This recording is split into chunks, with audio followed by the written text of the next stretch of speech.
because our guest is not from Czech. And our guest will be introduced by Katka Krotková, who closely cooperate with Eva. So Katka, it's your turn. Thank you. So welcome. I would like to introduce Eva Erhart. She is the leader or the head of the Institute Bioforschung Austria in Vienna. This institute is a non-profit, independent research organization for organic farming. They focus on the transfer the research to the practice. So they prepare some training course for organic farmers and also for the small gardeners. And main topic of this focus is composting, water infiltration and retention in the fields, and also cover crops and support soil diversity and life. Is this correct? Yeah, it's my second show. Okay. So thank you, Eva, for joining us, and the floor is yours. Thank you very much, and thank you for the invitation to talk about cover crops here today. First, so you you took away my short presentation of Bioforschung Austria. We are based in Vienna, and our main fields of work are soil quality, soil fertility, soil organic matter, and cover crops are closely related to that. Compost and composting, as you said, and the link to Masaryk University is the ecological management of green spaces. So we cooperate in the Panflora, which is an Interreg project, Czech Republic, Austria, and Masaryk University and Katka are lead partners. I forget. And we are doing several EU and national projects. And what is special about us, you mentioned it before, is that we work in close cooperation with farmers. So many of our research questions are originally farmers' questions and farmers' problems. And we try to solve them in on-farm research and together with the farmers.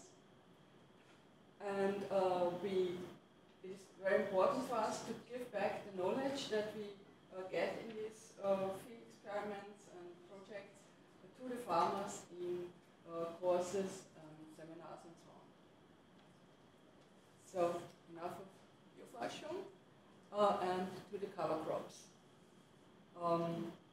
They have a lot of positive effects. First of all, they cover the soil and protect it from erosion, mainly, but also, and what becomes more and more important with climate change, they protect it from the heat in the summer. Second, they bind nutrients in plant biomass. They take up residual nitrogen and bind it in biomass.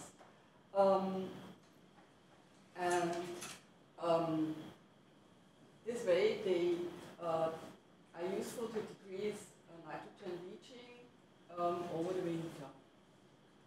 And when they decay, they provide nutrients for the following crops, which is particularly important in organic farming. And by their rooting and root exudates, they increase soil microbiological activity and mobilize nutrients and improve soil structure and add in the formation of clay humus complexes.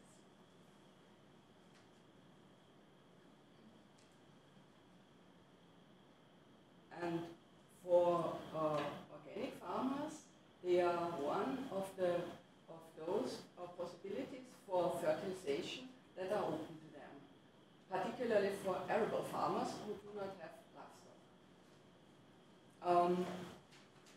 Those are the three families that are the most important cover crop species are from. The Brassicaceae and Porceae, those are the species that take up residual nitrogen from the soil and store it in plant biomass. I will just mention a few of them, not all, otherwise it gets too long. The most well-known cover crop plant of the Brassicaceae is the mustard.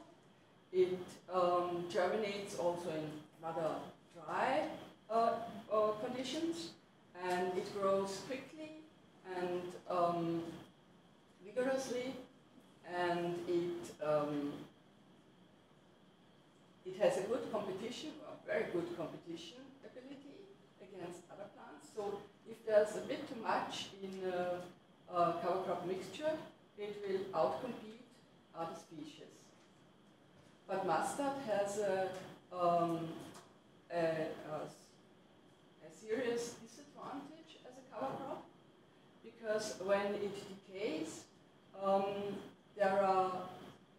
it loses rather large quantities, up to 40% of its nitrogen and also of its sulfur, which is in the plant biomass, in gaseous form. So it doesn't conserve nutrients very well for the following crop. Oilseed radish doesn't have this disadvantage, and it is also a species that grows quickly and makes a good cover and has a good nitrogen uptake ability. And what is distinctive with oilseed radish is that it it roots very deeply. We dug roots that were nearly 1.80 meter to 2 meters deep. So it really gets into the subsoil. Those two frost-killed species.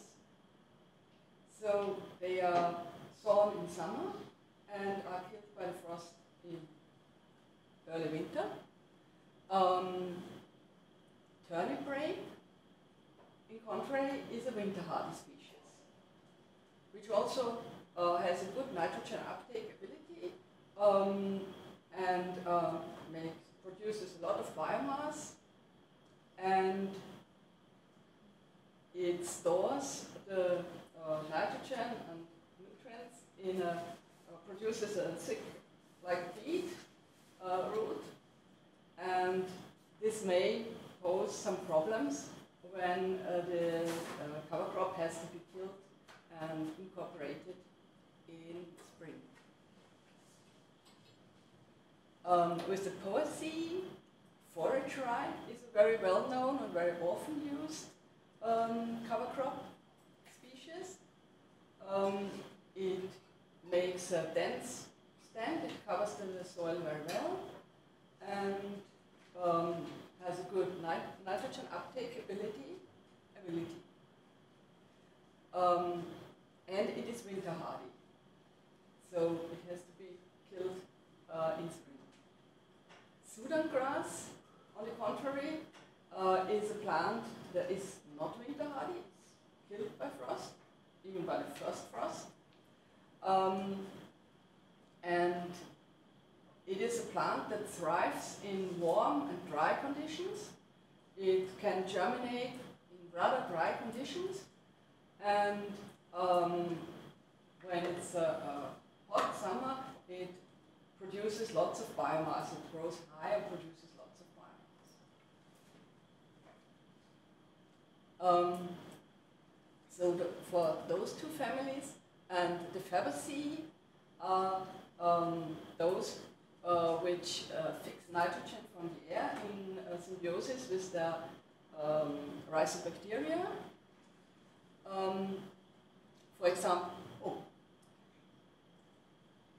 For example, broad bean can fix up several kilograms of nitrogen per hectare. And in a cover crop, it has the virtue that it has a very strong stem and it keeps the cover crop upright. Because there are several Vicia and wedge and pea species that tend to lay down, and the broad bean is standing upright. But in our pannonic conditions, it has the disadvantage that it needs quite a lot of moisture for germination and for growth. So it doesn't grow too well in our conditions. It would like it only when there's a relatively wet summer. The grass pea, Lathyrus, on the contrary, likes dry and warm conditions. It also makes a good, relatively high biomass. Those two are frost-killed species, while the Hungarian vetch is a winter-hardy species. It can be sown relatively late, can be sown till mid-October, and grows well over the winter if it's not too cold, and fixes nitrogen over winter. And usually these three groups are used together, so you don't use only Fabaceae if you want to fix nitrogen, but you make a mixture of all three, because then the Brassicaceae and the Poaceae, they take up all the residual nitrogen from the pre-crop, and they take up any nitrogen that would be released from the net nodules of the Fabaceae. So the Fabaceae have a wonderful low nitrogen environment and don't stop fixing nitrogen. And so you get to collect as much nitrogen for the following crop as possible. Nitrogen in organic farming is precious, especially for farms that do not have livestock. And this figure shows how it works. On the left side is the stand, or the cover crop stand as it looked in October. And in October, there was very, very few nitrogen in the soil. And what's most important, in the subsoil, so this is only 30 to 45 centimeters because this site was rather shallow. There is virtually no nitrogen. And this is was from a trial in Burgenland, and in Burgenland it's the spring starts early, so already in beginning of February there were about 80 kilograms of nitrogen from the mineralized from the biomass, and of course from soil as well. And in May, mid-May, there were 160 kilograms of nitrogen in the soil, nitrogen. So the following crop was maize, and it had a good fertilization from this cover crop before. This is how it should work. And there are several other species and other families that are also used in cover crops.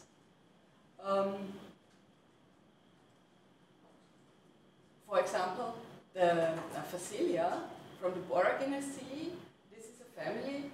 There are virtually no main crops from the Boraginaceae. And so there is no issue with the crop rotation. This will be the only member of the Boraginaceae family which occurs in a crop rotation. Also, the Mauritian mallow, there is no other mallow in a usual agricultural crop rotation, arable crop rotation. Linseed can be used if it is not there as a main crop. And it is rather a tender plant, but it has strong fibers in the stem. And for that, it is used sometimes in cover crops that are used on sloping fields, because those fibers, they are relatively resistant to degradation. They persist for a longer time, and they stop erosion for a longer time. And the same is true for hemp, also with those fibers.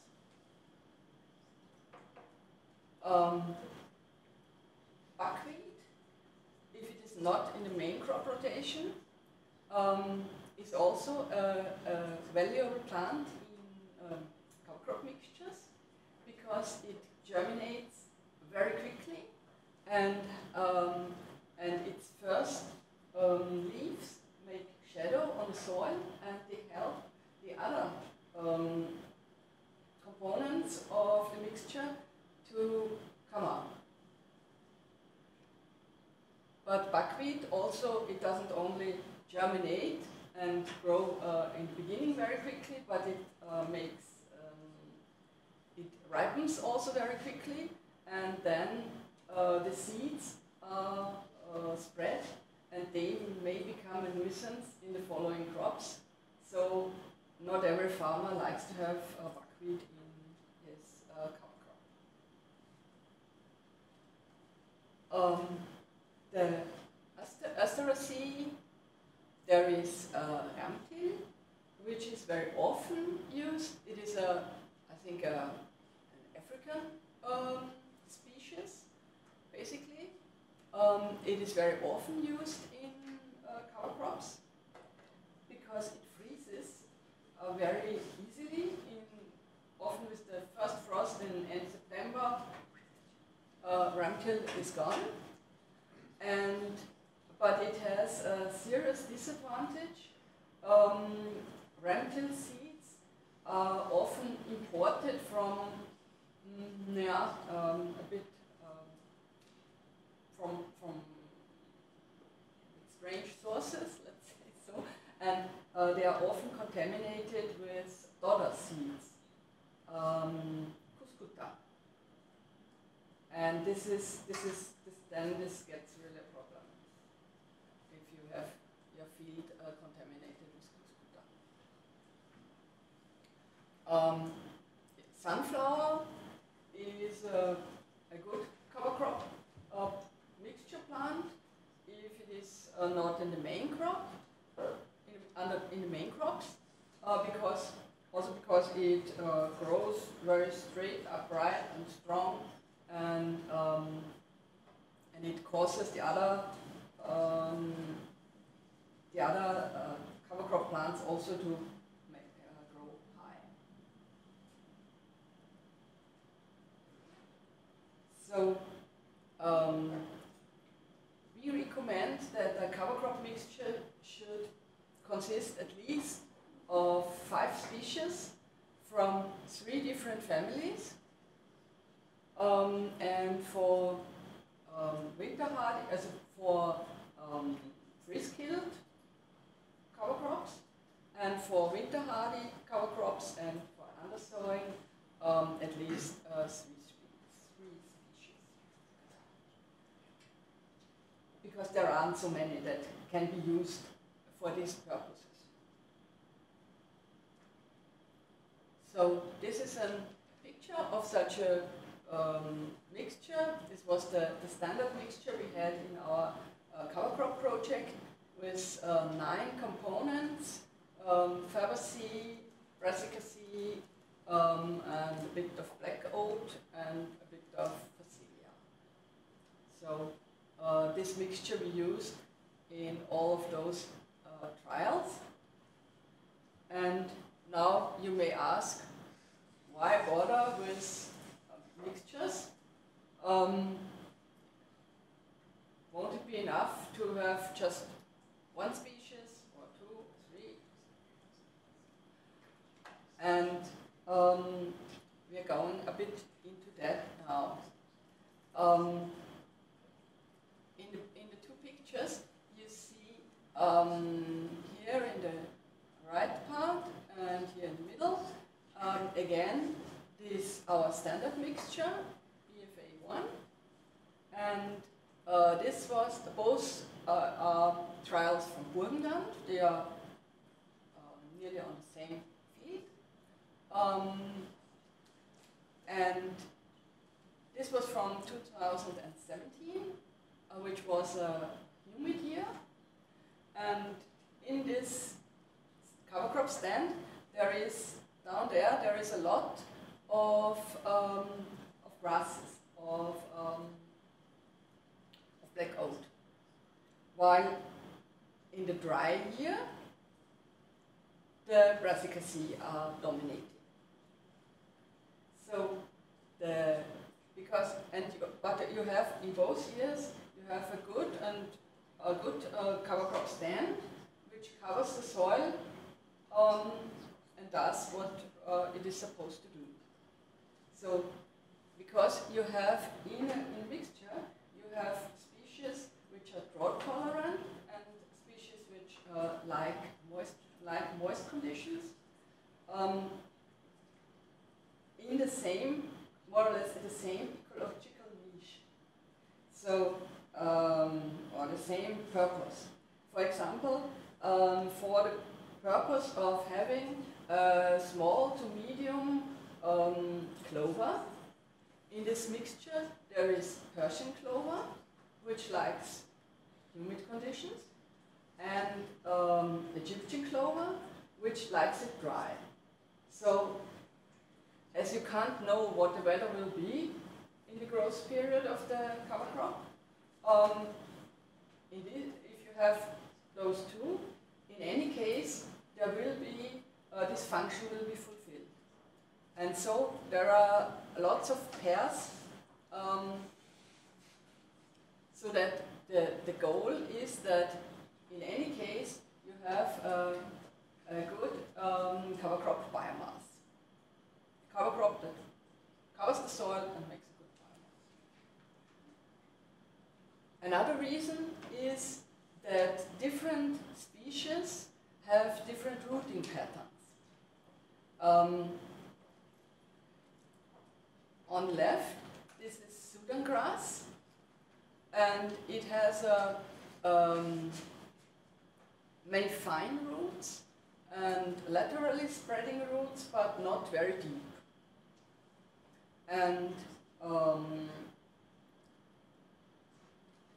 broadbean has a very strong taproot, and also lots of side roots, lateral roots. And this is oilseed radish. You see the bead up here, but it has a root down there, so very deep roots. So the penetration of the soil will be much more intensive if you have such different rooting patterns.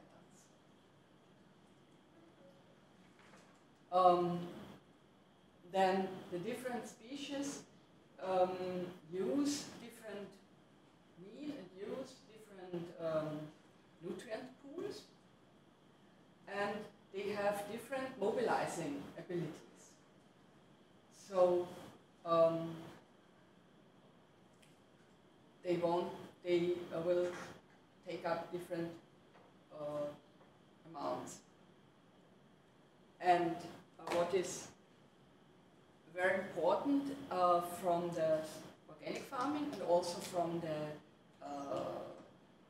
point of view of groundwater conservation is that mixtures can adapt to different conditions of residual nitrogen.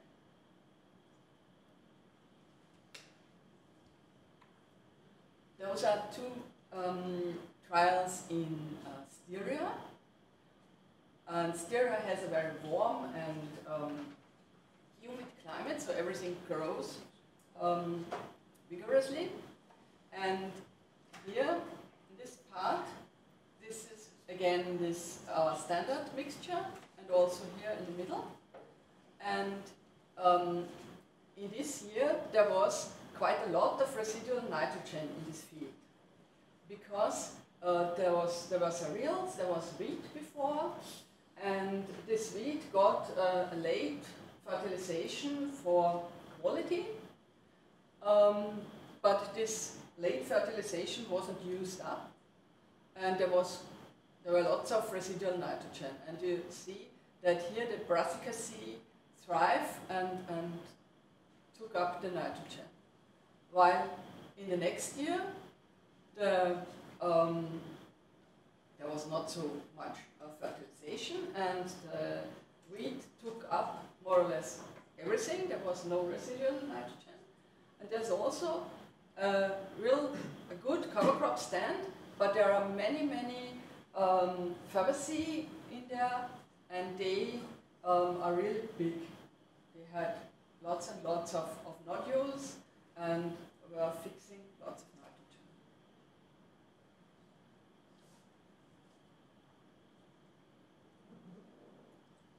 And now we have a look at the crop rotation. This is something that mustn't be neglected also with cover crops. For main crops, it is well known that there must be or should be a crop rotation. In organic farming, there must be a crop rotation, otherwise it doesn't work. Because especially with legumes, with Fabaceae and with brassicaceae, the diseases and pests, they build up. If you have them several times, there's a huge pressure from diseases. For example, here you see a turnip rape with clubroot, Plasmodioptera brassicae, and if you have that in rape, for example, it's really a problem. This is just on a cover crop plant. And so it is necessary to avoid species that are main crops in any cover crop, so that you won't build a bridge for the diseases and for the pests. And for farmers, this is more for farmers. How do I rate if how much does a cover crop component count? It depends on its proportion in the cover crop biomass and on how long the cover crop is on the field.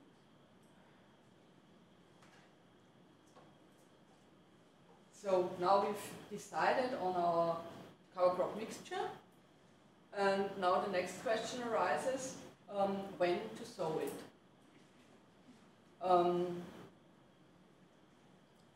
Those are results of the trials in Burgenland.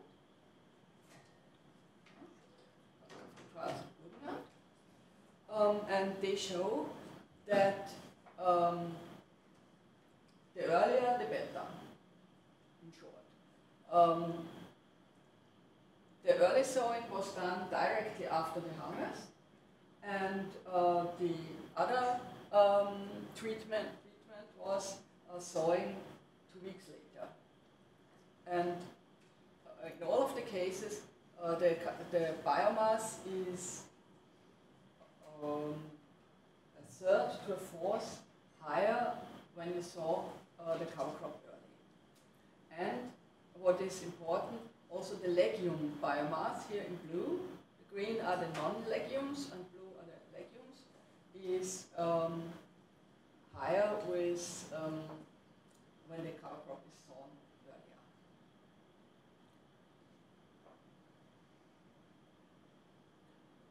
So I'm missing one. It's gone. So the cover crop should be sown as early as possible after the harvest, but it's necessary that there is enough residual moisture in the soil. So it's necessary to take the spade and have a look if there is residual water, otherwise it doesn't make sense to sow the cover crop. And if it's extremely hot, then it also makes no sense to sow the cover crop because it will either the seeds will die or the young seedlings, and it won't work. So in these cases, it's better to wait a bit for rain and for a bit cooler temperatures. And this is a photograph of the effects on the following crop. This is maize for propagation, and on the left side there were different variants of cover crops sown early, so it's in this direction, and they were sown mid-end July. And on the right side here, along there, the farmer, he didn't have time and he sowed it only in the beginning of September. And this is the effect on the following crop.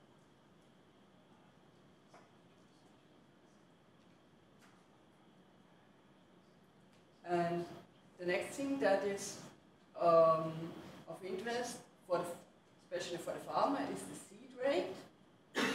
And there is a difference between sites with high rainfall. Here it makes sense to have a bit higher seed rate, because then also the biomass and the legume biomass will be higher. And on the dry side, such as Burgenland or Lower Austria, Weinviertel, it's different. Here, with the lower seed rate, the singular seedling has more water and more possibility to come up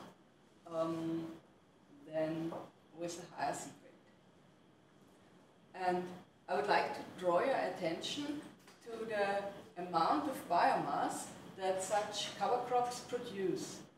It is here 6,000 kilograms dry matter, and also on the dry sides between 3,000 and 4,000 kilograms dry matter per hectare. So these are huge amounts of organic matter that is brought to soil, and this has an effect for not only for fertilization of the following crop, but also for soil quality.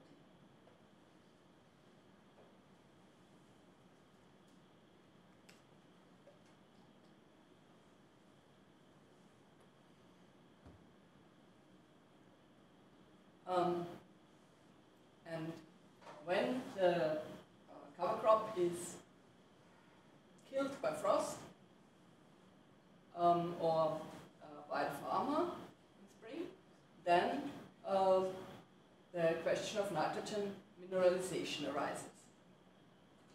And there are some things about nitrogen mineralization that are not influenceable, but some factors can be altered by the farmer.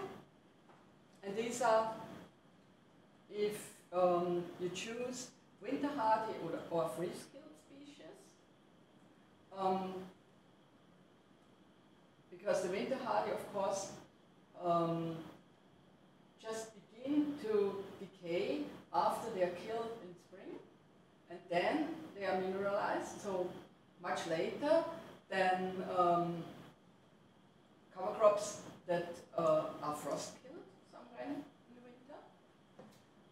And the date of plowing in the cover crop, because it basically starts to mineralize when it comes into direct contact with the soil. The winter management, which means if the degree of how fine it is made, if it is mulch to small pieces or just cut or just rolled, it also makes a difference. The CM ratio of the cover crop is important. This is different according to species or families. You will see that in a moment. But it differs also. Young plants usually have a lower CN ratio than older plants. So also the date of sowing of the cover crop makes a difference. If the cover crop is just 2 months old or 4 or 5 months when it is incorporated. And all those factors and considering that is done in order to get the timing of the mineralization.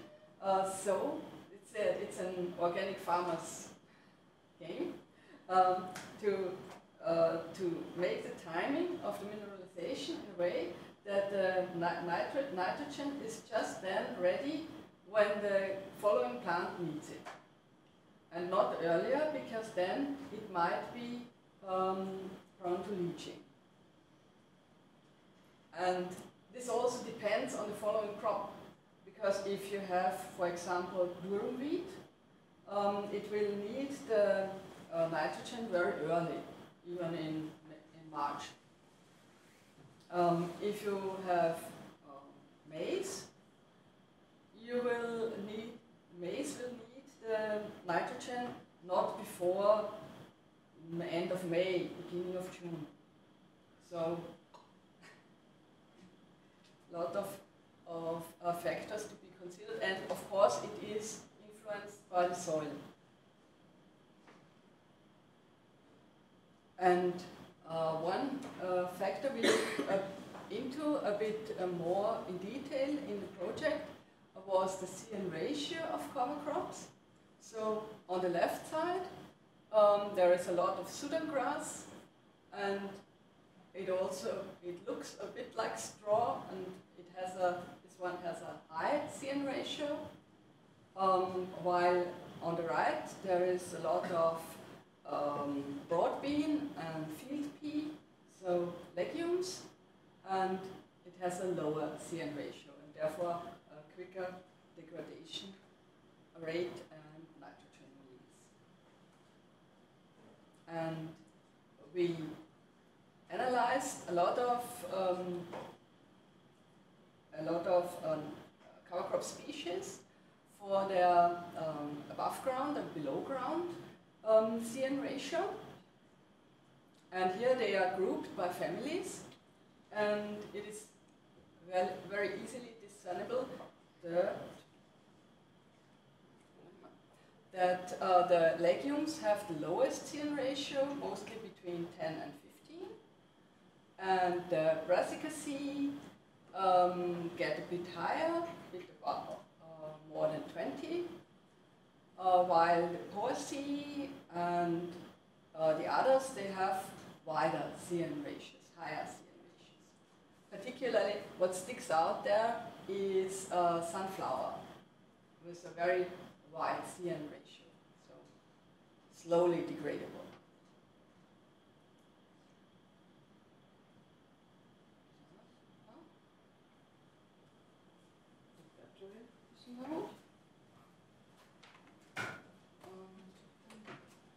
So for the farmers, thank you very much. So for the farmers, in order that they can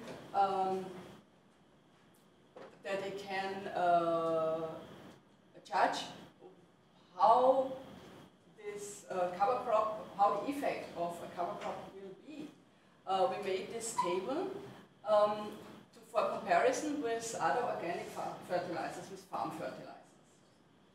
So in the table before, in the figure before, there were the fallacy with CN ratios down to 10, about 10, and this is how liquid manure it mineralizes, and it has a fertilizing effect as quick as liquid manure. While the others are in this range of other manures, but below straw. Straw will mineralize much slower and take much more time to degrade. And this here in the bottom, this is the average of the mixtures we had in the project. So usually between 15 and 20. If it's not a very special mixture consisting only of, or mainly of fallacy, for example, or with very much Sudan grass or sunflower, then it will take long to degrade and to set free the nitrogen that is stored in the mixture. And we also analyze the below ground biomass, the roots of those species. And you see that in general it's similar as the above ground biomass, also with the legumes with very low CN ratios, but on the whole the below ground CN ratios are higher than the above ground. So the roots take longer to decay than the above ground biomass.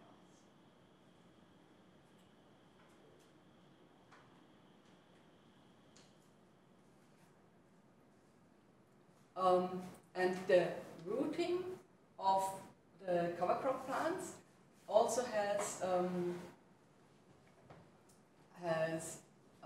other functions for cover crops and for the following crop, because the deep rooting plants, they take up nutrients from the subsoil and bring them to the biomass, build up biomass with them.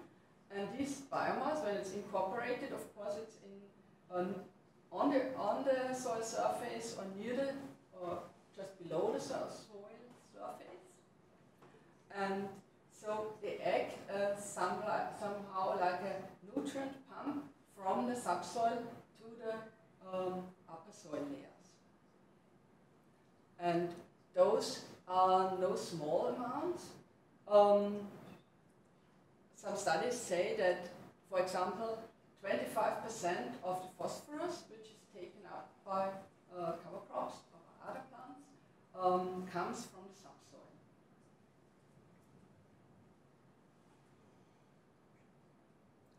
And here we have a look at nutrients of the above ground biomass of a cover crop.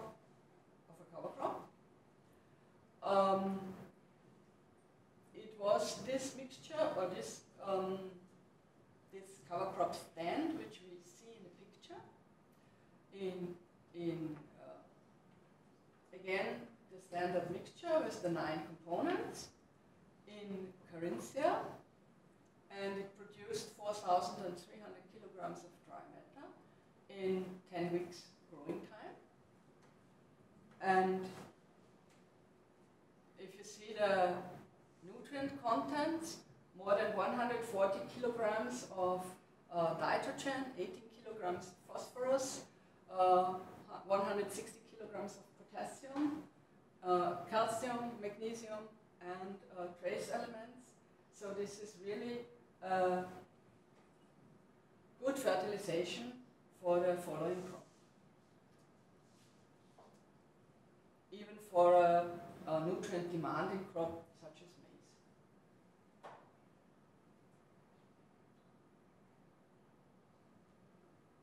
And another function of deep-rooting plants and of earthworms is that they, when the roots decay, when the plant is incorporated in the soil and the deep roots decay, the holes remain. And also with the earthworm burrows and the following crops, for them it's much easier to go deep with their roots. They use those prefabricated highways to go deep. And you see it in the picture on the right, how a root thrives in an earthworm burrow and takes up the nutrients that are that cover the burrow on the outside. So we did a lot of root excavations in this project. Here on the bottom you see Dr. Monika Sobotik. She is the doyenne of the Austrian root society, root researchers. She was a colleague of Lore Kutscherer, Professor Lore Kutscherer, and she was one of the 3 persons that worked for the root atlas, which you may know. And she was also there in our experiments. And this is Dieter Haas, who also worked on the root atlas at this time, and he's now with Bioforschung. And those are some results of those root excavations. The maximum depth, rooting depth of different cover crop species. And you see that a lot of cover crop species root 1 meter deep or more than 1 meter, even 180 for this oilseed radish, and a lot more, more than 50 centimeters. So those are really bringing up nutrients from the subsoil. And we also analyzed below ground biomass, the amounts of below ground biomass that are produced by such a cover crop.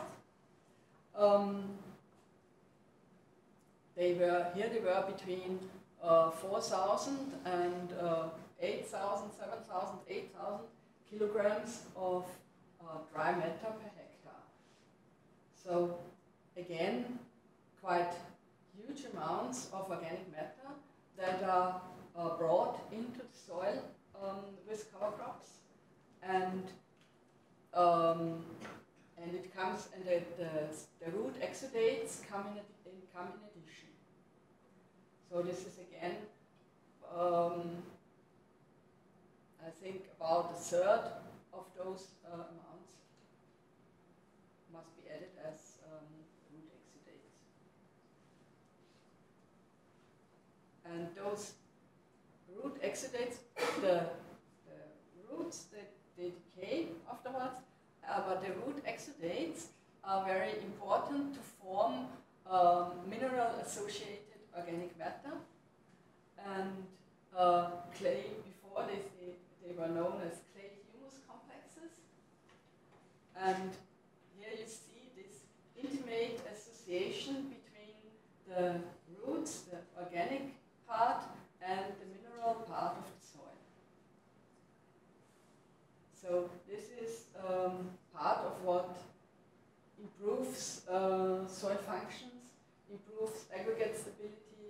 and improve soil quality. And we collected the characteristics of the 31 most important cover crop plants for arable farming in this cover crop compass. And there are also those rooting characteristics and CN ratios in the compass.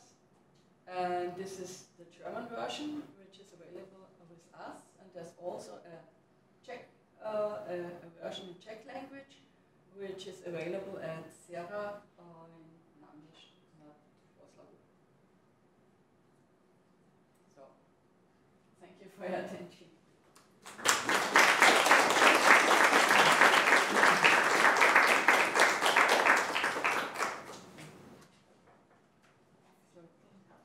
If you have any questions, you're welcome to ask. Yes, thank you very much for very interesting talk, because like we are mostly botanists, we don't deal with these ecosystems. So at least for me, it's new, and I learned a lot. Thank you.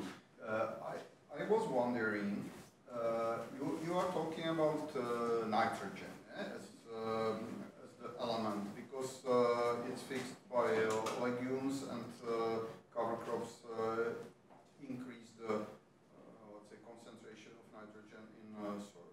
But what about phosphorus, potassium? They are not increased by cover crops. So the for fertilizing of the main crops, is it like even in the biofarming, is it still necessary to use phosphorus fertilizer, potassium fertilizer, right? So what is done if you have like good well functioning system with cover crops, and you have input of nitrogen into soil, how are the other like essential elements added? For phosphorus and potassium, they are taken up from the soil by the cover crops and made more available to the following crop. You saw that in the amounts that are shown in that were in the above ground biomass of the cover crop, those are then easily available. So, but of course, with those elements, you can only make available what is there. But for potassium, there are huge amounts in the soil. So this is really only a question of availability. For phosphorus, it's a bit different because we also see with organic farms that have been organic and only arable for very long, and that have output, of course, because they sell products, that there might be an issue with phosphorus. Of course, cover crops also mobilize nutrients. They may mobilize phosphorus. For example, there is lupine, which has a good phosphorus mobilizing ability, but it can't mobilize more than there is in the soil. And with phosphorus, it is an issue. So that organic farming today has opened somehow to recycle fertilizers. For example, struvite from wastewater plants, which is quite clean. And in this opening up for a regional circular economy for phosphorus. I see. So these farms with which you are working, they don't use any artificial fertilizer? No. No, nothing. Okay. So for phosphorus in organic farming, only rock phosphorus is allowed, and the fertilizing value of a rock phosphorus is very low because it's you can give it to the soil, but it's fixed again in the soil, and so it has not a very high fertilizer value, and it has the disadvantage that there are the mines where it is mined, the phosphorus mineral. They get the good and relatively clean sources. They get exhausted. This is one of the points of, I don't know, the Club of Rome publication from the 60s. We are coming to peak phosphorus, and the quality it becomes lower and lower, and it is there is uranium in it and cadmium. So this is a bit problematic, but this is true for any phosphorus fertilizer today. For any phosphorus fertilizer from rock phosphate. There are recycled fertilizers which don't have this problem. And so for the organic farmer, either he can manage to have a cooperation with a farm that has livestock. So many manage that so that they can exchange. And for example, they grow fodder for them and they give back manure and therefore import phosphorus to the farm, or they might use such recycled fertilizers. Or compost is also a good phosphorus source. Excuse me, I would like exactly mention the compost as a source of phosphorus.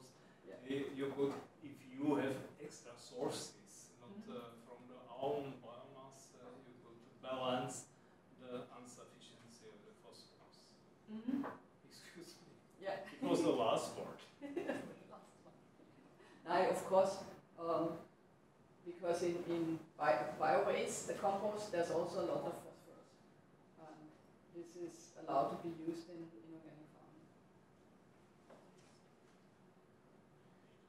So, any questions?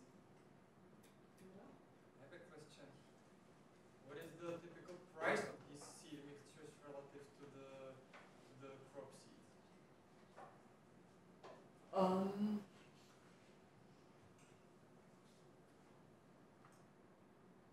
Those mixtures, especially the ones that contain a lot of the legumes, the legumes with the large seeds, they are relatively expensive.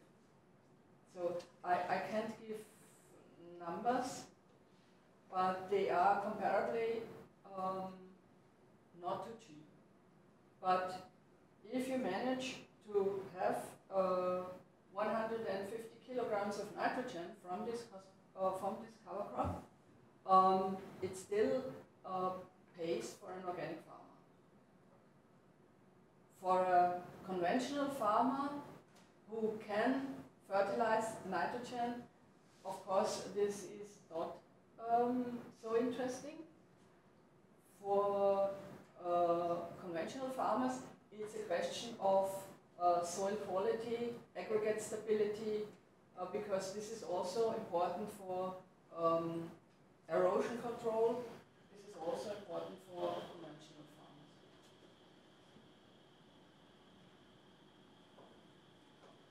It's hardly to answer very simply because the price in our country is between 1,000 to 3,000 per hectare grounds. It depends on the mixture, on the Fabaceae family, and on the certified species, because it's not easy to cultivate our own seed for these purposes.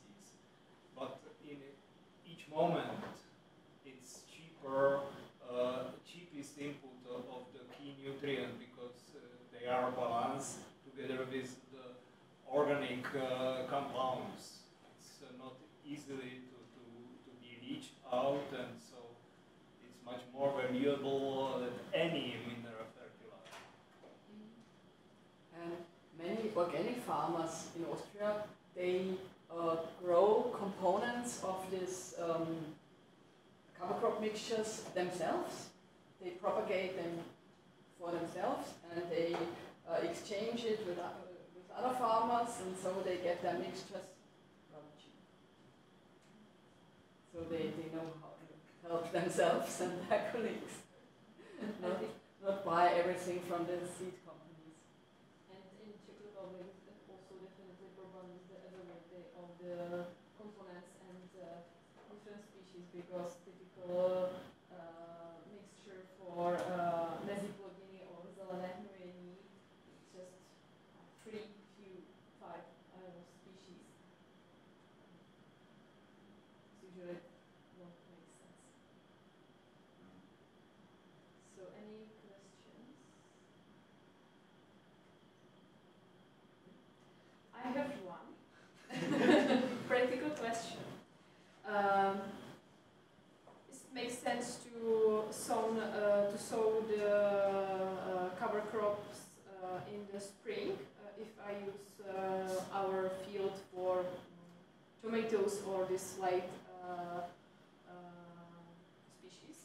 So if I sow it in the March or in February, then if it makes sense to have it till to the half of the May and then change it to the tomatoes. I'm not quite sure if it will be warm enough that they make a real good cover crop stand. So Okay, I will try. yeah. But 2 months.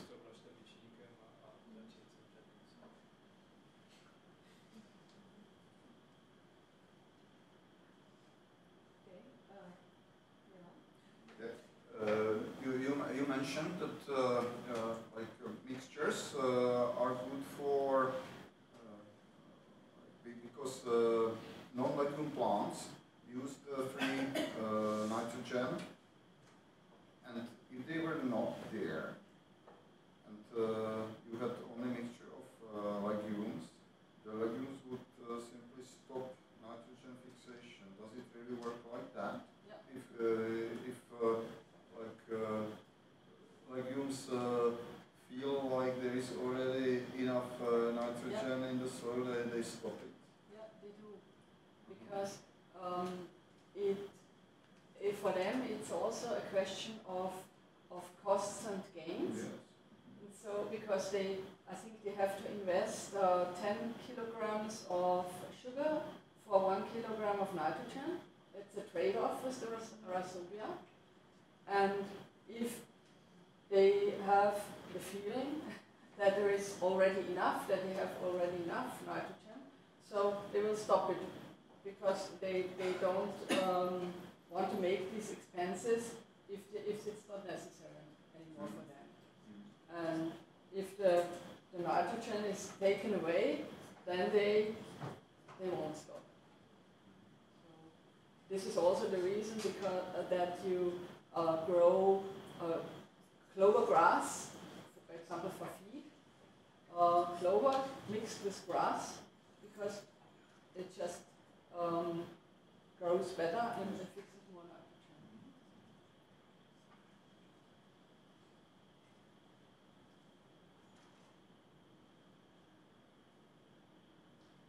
So maybe I have another one. Your organic farmers use non-dill farming, or how to incorporate this cover crops into the soil? Just put it on the soil, or mix it inside? Yeah, it is incorporated in at least in spring. Okay. So there are different philosophies. In the beginning, when cover crops were not so well known, there were many farmers that incorporated them already in November, that they degrade in any case until spring when they have to prepare the seed bed, because they were afraid that there would be residues that hamper them when they are preparing a fine seed bed for the following crop. But in the meantime, there are many machines that enable them to incorporate the cover crops, and also with the winter hardy cover crops, it can be done. And it also, of course, it depends on which sowing equipment you have. There are special sowing machines that also work with residues on the surface that can handle that, but not every farmer, really not every farmer has such. But there is, in general, there are many possibilities how it can be done, and it can be done with the usual farm equipment.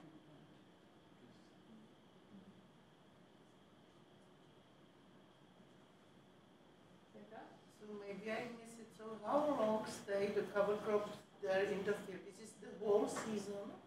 So there is one season left for cover crops, and just so just a half of season. Yeah, Yes. it's sown after, for example, wheat is harvested, then the cover crop is sown, and then it stays until spring when, for example, there are potatoes late or maize is sown as a following crop. So it is really an intercrop which uses the time and the space between the crops. Yeah.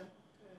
So I have some experiences from some small private gardens. So after some very shortly lived crop like onion or something like that, some green part, usually Sinapis alba, is sown for this cover crop, something like that. Yes, also this is similar.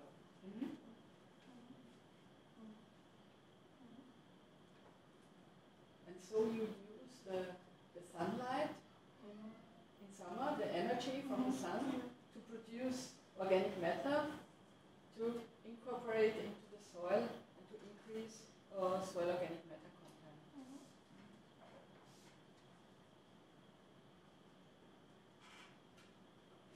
So are there any other questions? Maybe if not, maybe we can close this discussion. Thank you very much for your presentation.